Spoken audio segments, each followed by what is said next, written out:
Justin Hartman. I'm joining you today from Hong Kong for this session on meaningful learning in high school mathematics. So I'm very pleased to introduce Tien, a math teacher at the American School, Hong Kong as well. So welcome, Tien, and I'm very much looking forward to hearing your session. I'll be joining you back at the end for the Q&A. And as with all of these online sessions, please do introduce yourself in the chat, say hello, and provide feedback and any questions that you might have. So over to you, Tien, adding your slides in now. Thank you, Justin. Hi, everybody. Thank you for joining me today, this afternoon, to share some of the things that I found, particularly this year. I'm focusing on meaningful learning in high school mathematics. So as I enter my 9th year of teaching, I want to be more mindful and explicit with what I'm practicing in class. And before that, let me introduce myself first. So like Justin said before, currently I am one of the math teacher at the American International School in Hong Kong. This is just my 2nd year. And then prior to this, I was a teacher, high school and middle school teacher at the Green School Bali for about 6 years, where I got to experience and try many different things as well as my approach toward teaching mathematics. I pursued my master back in the New York, focusing on curriculum and teaching in math education. And obviously back before I start teaching, I have been very curious about how the math was teaching or taught in the high school or secondary setting. So without further ado, we will be looking at what I have for this afternoon. So by the end of this meeting, hopefully you'll be able to use the guided question to reflect on your teaching planning, reconstructing teaching plan by applying the key aspect of meaningful learning by Paul Cobb. So I'll explain a little bit who is he and why I chose the key aspect that he developed for the meaningful learning. There are many theorems out there that specifically talking about meaningful learning. Well, if you are a math teacher for a while, then you must be familiar with the work by NCTM, one of respected math organization in the US. Doesn't mean that all of this is just happened that I'm teaching using an American curriculum, and my background was also happened to be at the American institution. So many of the site or sources that I have that I will show you this afternoon is quite US, but I do believe that this is something that you can use as well, whatever curriculum that you are teaching, and then adjust from that. By the end of the day, teacher always need to adjust the curriculum itself or the activities that they're planning to use for the benefit of the students. So meaningful learning defined by NCTM as an approach that emphasizes students' active engagement in constructing their own mathematical understanding. So in here, as you can see on the chart on the right side, so the established mathematics goal to focus learning was divided into two: implement tasks that promote reasoning and problem solving, but also build procedural fluency from conceptual understanding. And that is the purpose to facilitate meaningful mathematical discourse by posing purposeful question. And all of these four, there's no order. We can always come back from one aspect to another, and then use and connect mathematical representation, support productive struggle in learning mathematics, elicit and use evidence of students' thinking. So these are definition of meaningful learning by NCTM. There is another one that's quite popular as well. According to Joe Bowler, meaningful learning in mathematics involve engaging students in deep understanding, critical thinking, and a growth mindset. She emphasized the importance of creating a positive and inclusive learning environment that support all students in developing a strong mathematical foundation. One of the things that I also published is the math class norm that she published, that everyone can learn math to high levels. It's important to believe in yourself, encourage students to believe in themselves, as it might change the way how they do things in math. Math is about creativity and making sense. Mistake and challenges are the best time for your brain. So reminding all the students and actually walk the talk with this class norm as part of our daily practice do help to create a meaningful learning and help students truly believe that they have potential, they can change, and whatever belief that they have in the past might be different with what they're currently seeing as they progress toward their learning.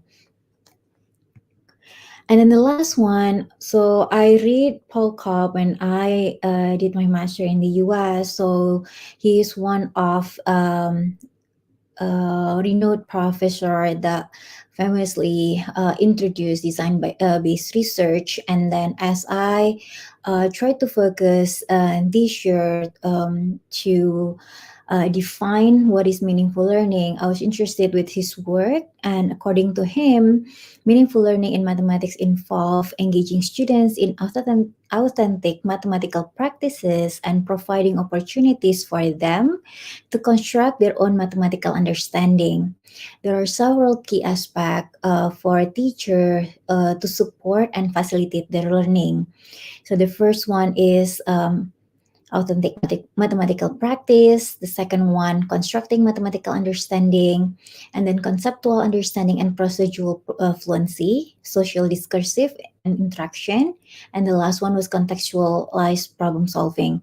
We'll go through all of these key component one by one and see how this plays or what I've done so far. This is not perfect, and a disclaimer, for any kind of technology tools that I share with you this afternoon, there is no relationship that I have with anyone. It's purely that it's something that I found. Most of them are open resources, something that you can use. There are some that has like a paid version, and that is up to you to decide if you want to explore more about the resources. And before we go into the key aspect of meaningful learning by Paul Cobb, so let's have a look at the benefit of implementing meaningful learning. So the first element was deeper understanding. So the reason why we are doing this is to make sure that the students truly understand the mathematical concept beyond memorization. So they will develop conceptual understanding that allows them to apply their knowledge within context. And then the next one will be transferable skills. So students acquire problem solving, critical thinking, and then communication skills that can be applied not only in math but also in areas of their life. So we want to ensure that students that they can find the benefit of learning math.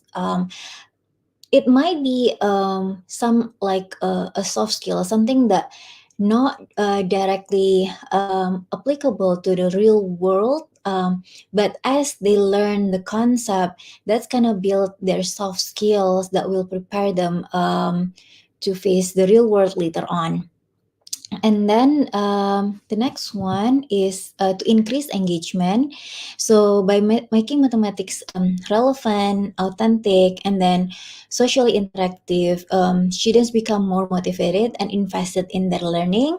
And then as we are excited to talk about this their certain concept, then the students are equally excited to talk among them and to communicate as a group. And then the last one, to become a lifelong learning. So meaningful learning lays the foundation for lifelong learning. It instills in students a curiosity and desire to continue developing and deepening their mathematical knowledge beyond the classroom. So the first key aspect mentioned by Paul Cobb is authentic mathematical practice. Cobb emphasized the importance of engaging students in authentic mathematical practices that mirror the ways mathematicians think and work. So the example that I use in here, providing opportunities for students to engage in authentic statistical practices such as data analysis, interpretation, and inference.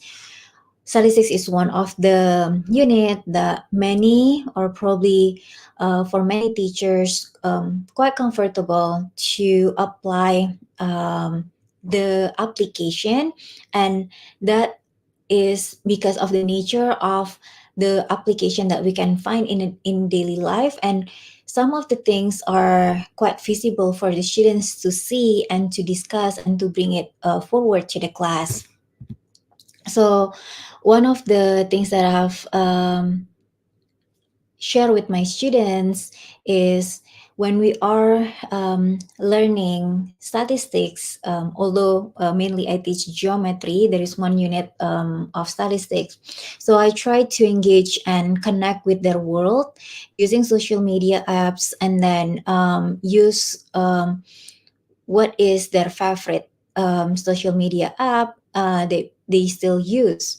And then from the we gather the data as a class, and then try to connect it with the concept that I try to achieve by the end of a period of time, and then slowly guiding them to talk beyond the number that we found, and then talk about different kind of data, different kind of graph, how to sketch, and then how to use technology to present information, and then go beyond the discussion how certain data might be misleading. So I'm gonna give you time to look at if you are teaching the same unit, and then use the following guiding question to think about your lesson. So, how can I connect the mathematical concept and skills to real world contexts that are meaningful and relevant to students? How can I demonstrate the practical application and significance of the mathematical concept being taught? And then, what example or problems can I incorporate that illustrate the relevance of the math concept to students' life?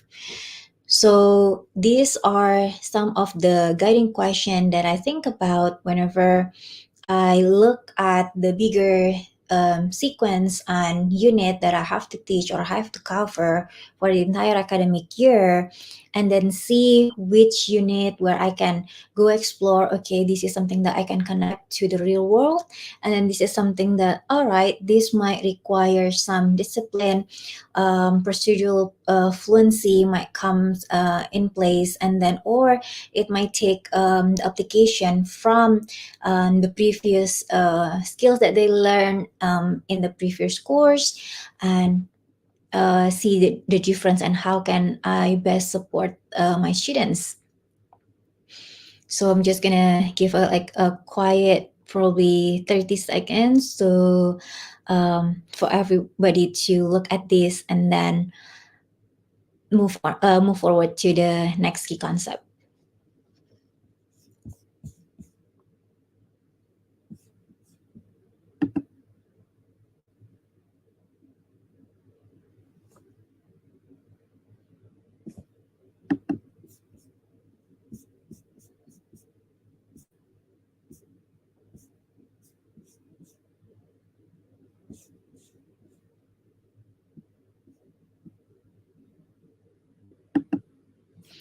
All right.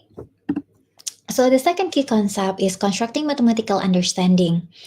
Cobb emphasized the role of students as active constructor of their own mathematical understanding. For example, designing activities that actively involve students in constructing their own understanding of statistical concept and procedure.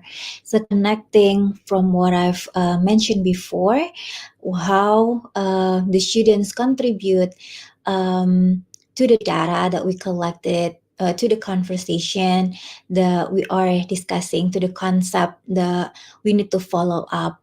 So in that, the students truly play a role. So we even make a differentiation when the students collect the data openly, and as in comparison when the students have the anonymity through a platform, and see how those two might different, and how someone or a group of people might influence the decision of their choice.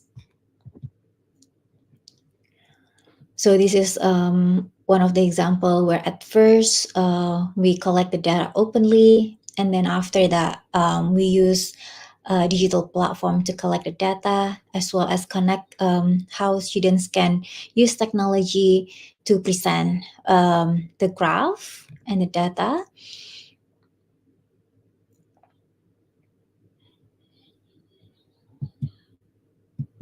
And then as we look at active engagement, think about how can I engage students actively in the learning process rather than passively receiving information. As a math teacher, or with the way how we were taught before, it's easy and probably faster when we actively giving out all the information to the students, instead of try to create something different, and then try to challenge our norm and practice that truly put students first, so that they will engage more and think more, and their mind are busy, and think about what kind of hands-on activities or the kind of investigation or problem solving tasks that we can incorporate to promote active learning.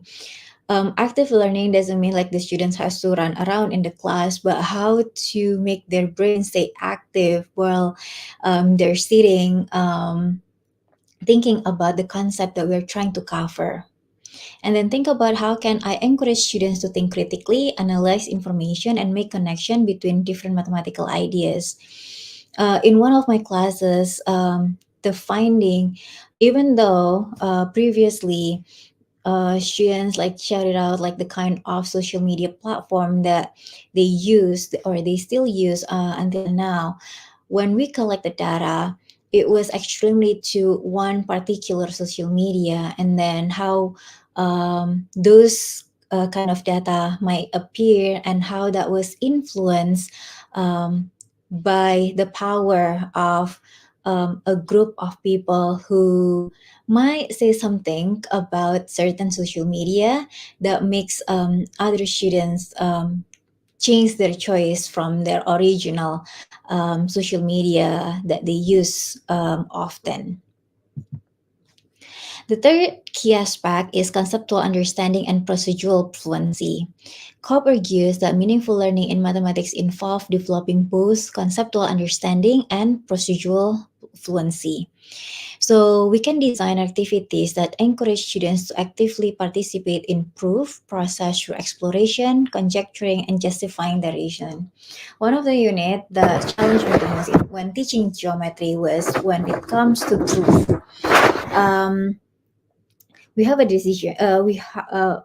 In the beginning of the year, I still question myself: does this unit really worth to teach and still be included in the curriculum, as it might not always connect it to the next course, which after geometry usually students take algebra 2, and then toward the end I still think like it is still worthwhile to teach proof, as the students learn how to communicate their mathematical skills. They have to write statement. They have to provide reasons, and they actually have the opportunity to see that in order to prove something, there is no one straight answer or ways that's correct. And sometimes it becomes a very interesting discussion among students itself on how they argue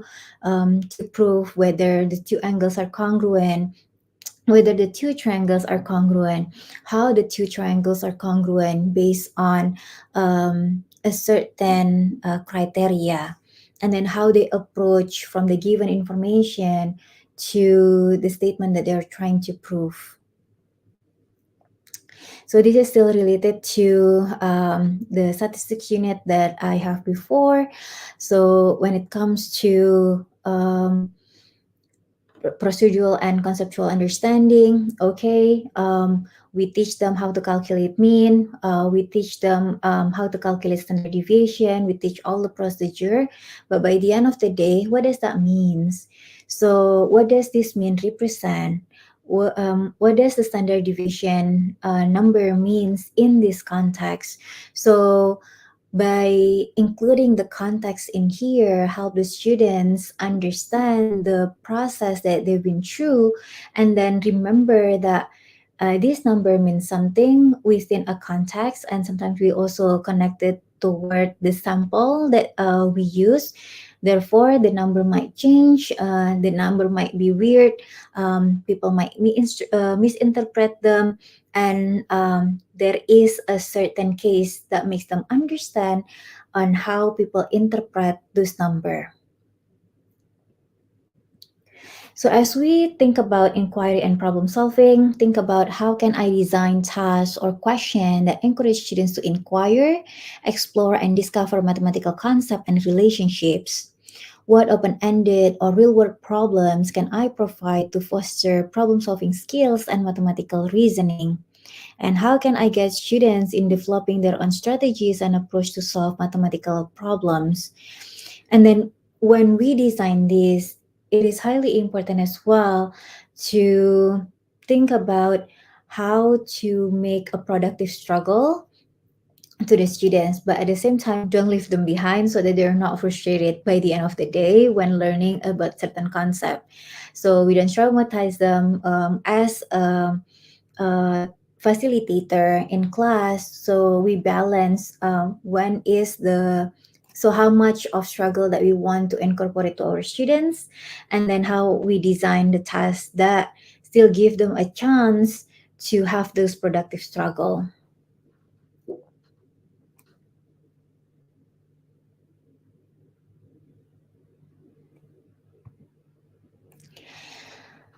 The next key aspect is social and discursive interaction. Cobb emphasized the importance of social and discursive interaction in meaningful learning. For example, by encouraging collaborative learning environments where students can discuss and critique each other's proof. So these are the two examples where, as you can see, the students might approach the problem differently, but within the same problems, and they can argue with one another, and both of them are correct. And this is how I make them buy what I'm saying. Like, there is no one single answer when it comes to math, or there is no one single way when it comes to math. And this is one of the way how my students see themselves, that it is true that when we are trying to prove that the two lines are parallel from the given information that angle 4 and angle 7 are supplementary. So how do they approach? So some approach by using vertical angles, and the other approach by using linear pair.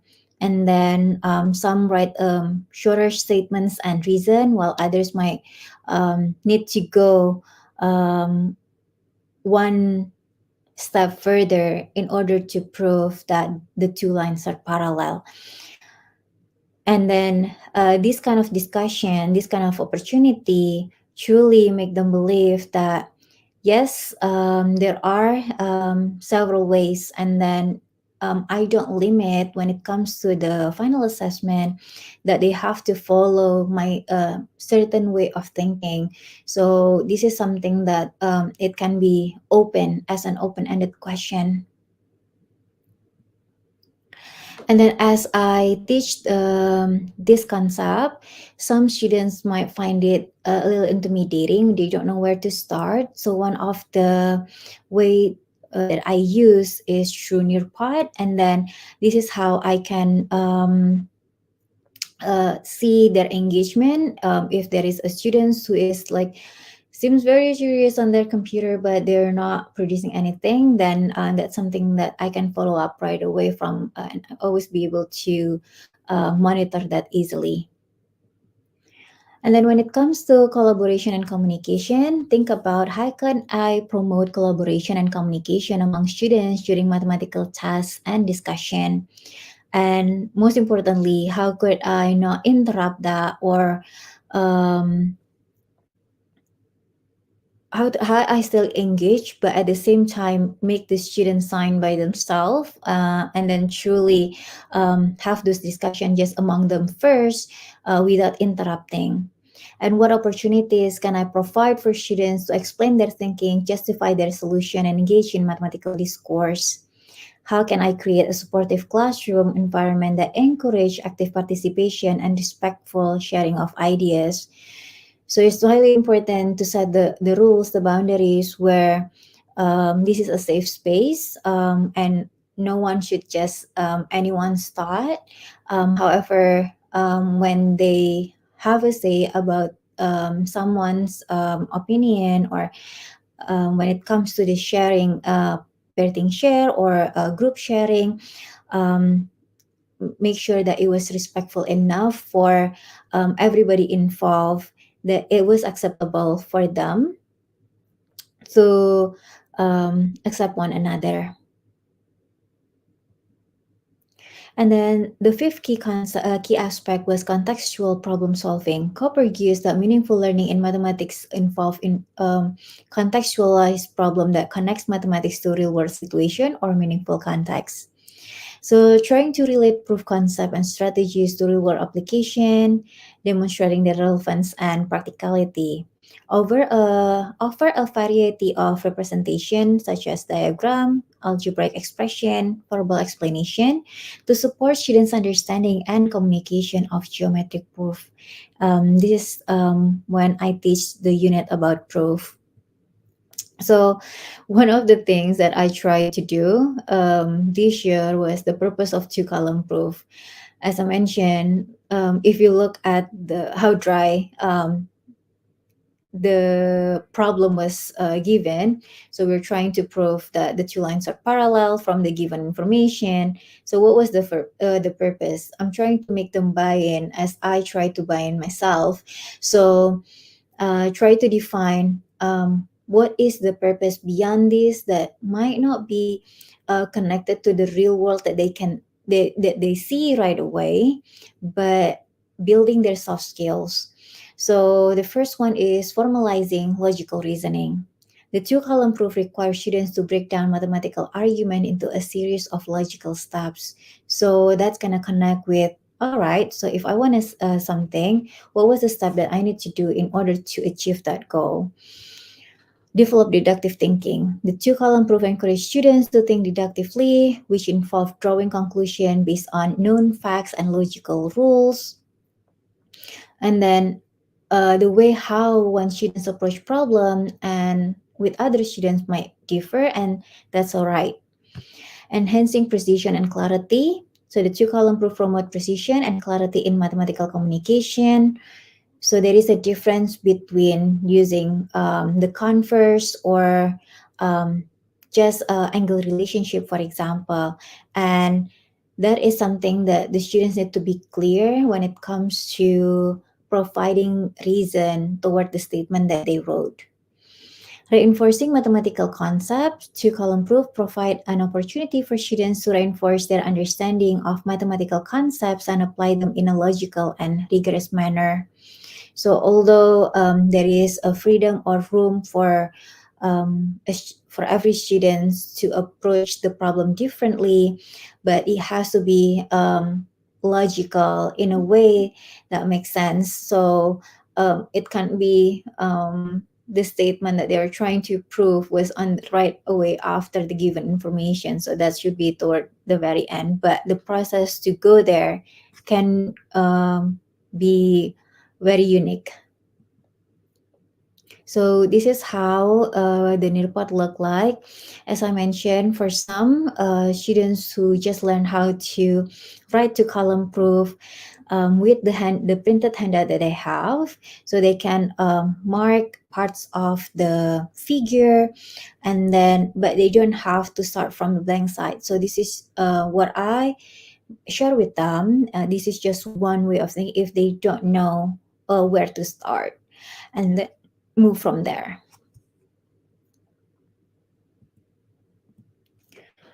So as we'll think about conceptual understanding, think about how can I help students to develop a deep conceptual understanding of the mathematical concept that being taught, what visual representation, manipulative, or concrete example can I use to support students' conceptual development, and then how can I facilitate connection between different mathematical concepts and help students see the coherence of mathematics.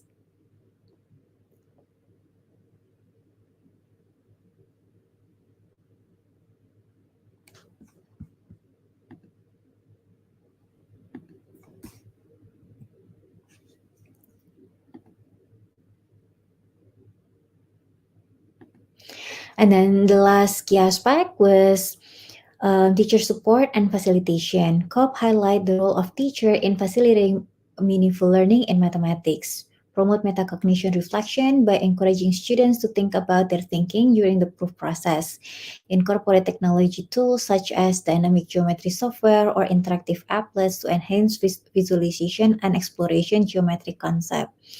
So in here, I think this is the reason why, even though AI is a big thing, and then we use it in the classroom, I explicitly say to the students, you're welcome to use AI to help you solve your homework, but by the end of the day, you should be able to communicate what you wrote on your homework or on the handout that we are discussing. So by explicitly and being open, the students are aware of the support that I give to them, as well as the responsibility that they have when it comes to seeking for support. So the one on the left was the Nearpod that I use, and the one on the right was the game kit, for example. So that is one of the platform that I use when it comes to geometry have many vocabularies, and not all my students are first speak English as their first language. So, how to ensure that we're speaking on the same terminology, and then but still make it fun, for example. And then the use of the technology truly helps me. And then beyond the traditional norms of just looking at the list of the keywords, but still help the students to get familiar with the terminology, learn about the definition, and apply them as we go through the unit.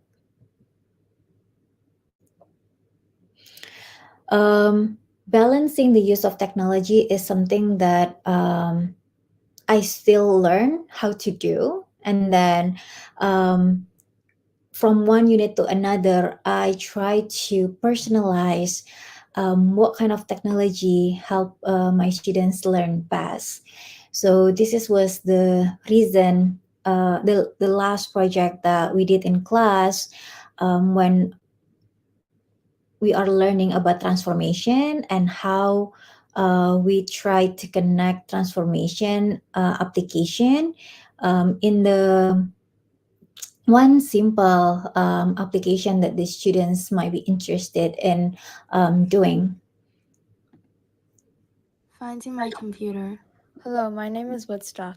After a long day, it is now 7 p.m. I just got home and searched in my backpack for materials. Then I realized that I lost my computer. I will be going on a journey back to the places I visited today to find my computer. I visited a total of 4 places today. My journey starts from my home, which is located at -6, -4. My first destination is a Japanese restaurant, which is an 8-unit translation east. According to CK12, translations move every point in the shape to the same distance and in the same direction as instructed. It slides a figure on the coordinate plane without changing the shape's size. After this translation, I'm located in the Japanese restaurant at 2, -4. My computer wasn't inside, so I decided to head to the next place, which is the library. The library is located at 14.4. To get to the library, my location had to be first reflected across the x-axis. Then from the location 2, 4, there is a reflection across line x is equal to 8. To get to the coordinates 14.4. According to CK12, a reflection over line is when each point of the shape moves to the opposite side of the line and remains at the same distance from the reflection line as the original shape, showing symmetry on both sides.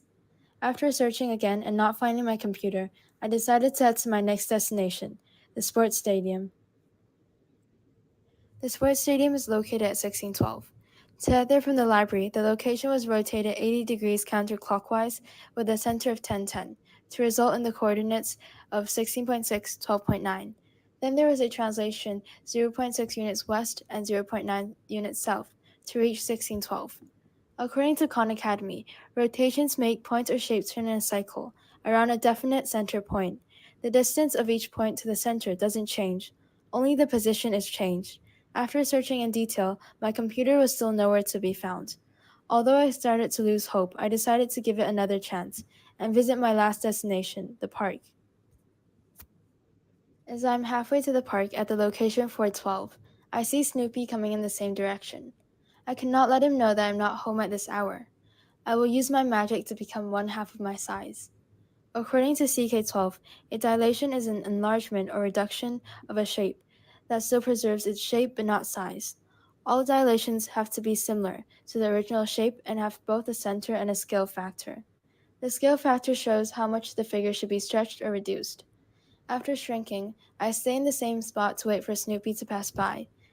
Then I walk to the park, which is located at -812. I look around and finally spot my computer on a bench. I take the computer and decide to head home. To get back home, my route was to perform a reflection over the line y is equal to 4. Then from -8, -4, there's a translation 2 units east to reach my original location at -6, -4.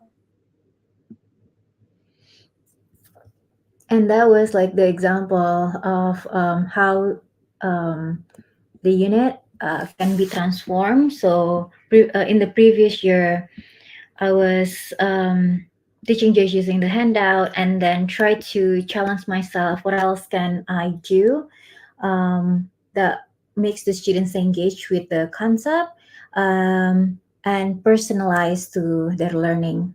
Finding my computer. Right? And then when it comes to reflective practice, this is something that I've been doing since Unit 3. So since Unit 1, but the way how I structure the form was changed as I try to learn and get feedback from the students as well. And then from there, I try to make the habit of, okay, what did I learn from this unit? And doing it together with the students. So not just assigning this, okay, now you reflect what you've learned, what was challenging, but from there, I also follow up with the students and then truly listen to what they say as we progress toward the unit through the year in the next unit.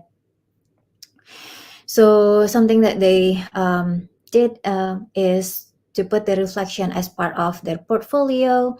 And then what I did from my side is to publish what they wrote. So what they wrote as part of the construction, as part of what they've learned, what was the new things that they learned, they can see what's the data, and then and reflect together from there, and then they can see the changes that I made. Although not always something that they prefer, but that's something that I consider, and they know that I take their feedback seriously. And then different kind of activities or technology use was personalized toward the unit. So this is the unit where we learn about volume and surface area. Students come forward. They take turn within their team to explain what they thought about their answers, and then present it to the class. So this is one of the way to review the concept beyond doing paper and pencil. And then another way is to challenge the students who have completed some of the required work to think more about the open problem.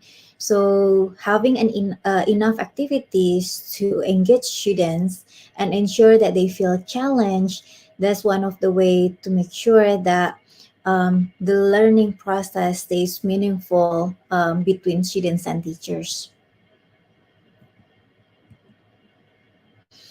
And then using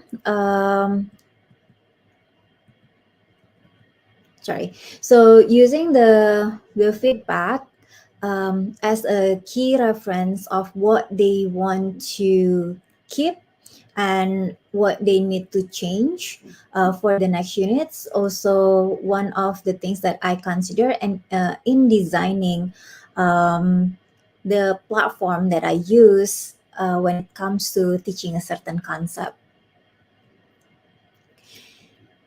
So when we think about reflection and metacognition, we can use this three guiding question. How can I encourage students to reflect on their learning, monitor their progress, and assess their own understanding? And what kind of opportunities can I provide for students to articulate their thinking, identify misconception, and revise their strategies? How can I support students in developing metacognitive skills and becoming self-directed learners in mathematics? So toward the end, we want the students to be confident with their skills, to be able to communicate their thought, to be able to confidently share within small or big groups. So there should be a balance when it comes to designing their activity that promote students' engagement and development of their metacognitive skills.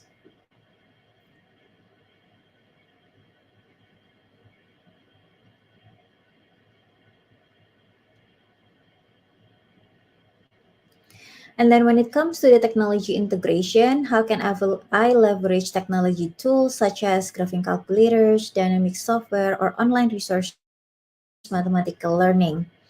And then what digital resources or simulation can I incorporate to facilitate visualization, exploration, and data analysis? How can I ensure the purpose and meaningful integration of technology to support mathematical understanding? So yes, technology is out there, and then it should be the benefit of us and students, how we incorporate and use them to enhance our learning, as well as to make the learning becomes efficient, or even creating a productive struggle.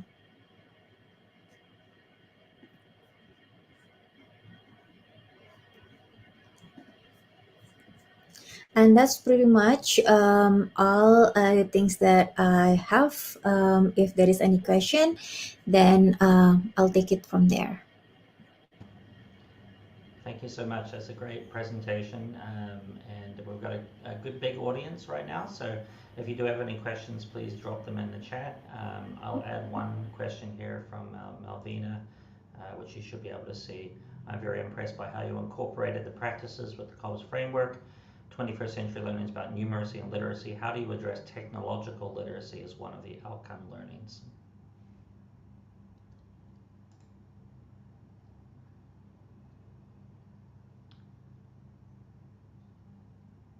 So do you see that question, Deanne?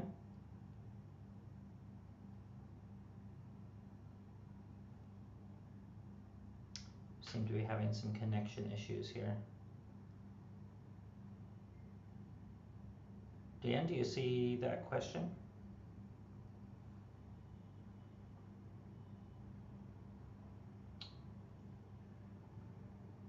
All right, well, looks like Deanne has dropped out. So thanks again for tuning into this live stream. We really appreciate it.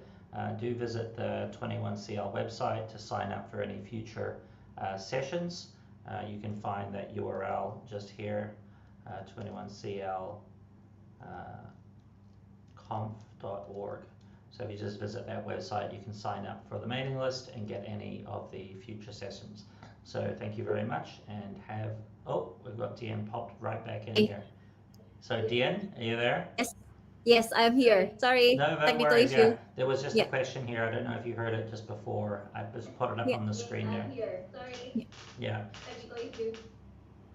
no worries. We're in the 21st century, but sometimes technology doesn't always cooperate. So yeah, do you see the question? Yes, I can see the question. The question, how you address technological literacy as one of outcome learning. So in here, Seem to be still having some technology issues. Are you there? yes, I'm here. Can you hear me? Sorry, Deanne, it's having some more issues, I think, here with the connection. Ooh. All right. Well, we seem to be having quite a few issues right now, so I think what I'm going to do is wrap the session up for today. There was a question about where to find the resources. We'll have Deanne share the slides so we can post those along with this video recording on the website. So thanks again, and many thanks, of course, to Deanne for sharing today. Thank you. Thank you.